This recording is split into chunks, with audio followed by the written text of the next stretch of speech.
Bonjour, la semaine s'achève, mais l'actualité, tout comme la Terre, elle ne s'arrête jamais. On débute cette revue de presse avec la couverture de Courrier International qui s'interroge sur les manifestations qui agitent le monde musulman.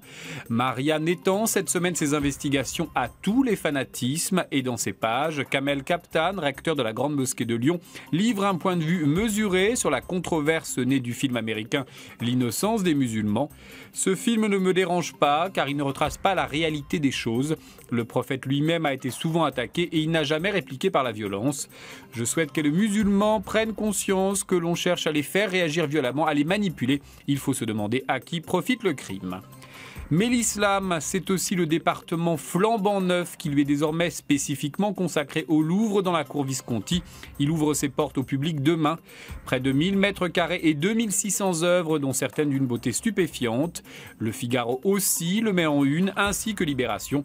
Libération qui fait aussi sa couverture sur un éventuel retour de la TVA sociale, chère à Nicolas Sarkozy, et susurré de manière feutrée par Jean-Marc Ayrault. Il est vrai que les augmentations d'impôts décidées récemment ne laissent presque plus au gouvernement que cette marge de manœuvre. Rappelons que la TVA est une taxe qui rapporte énormément, presque 3 fois le produit de l'impôt sur le revenu.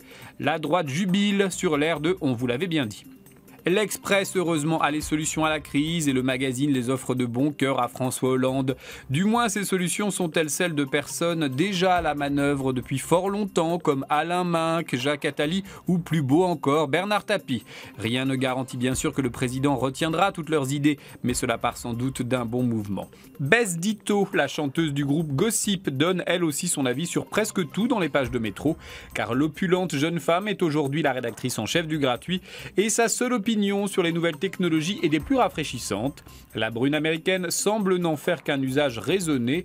J'ai encore l'iPhone 3, déclare-t-elle. Pas envie de dépenser $700 pour un truc que je vais faire tomber dans les toilettes. Enfin, l'image du jour, c'est cet ours en peluche qui fait le malin dans les pages de 20 minutes.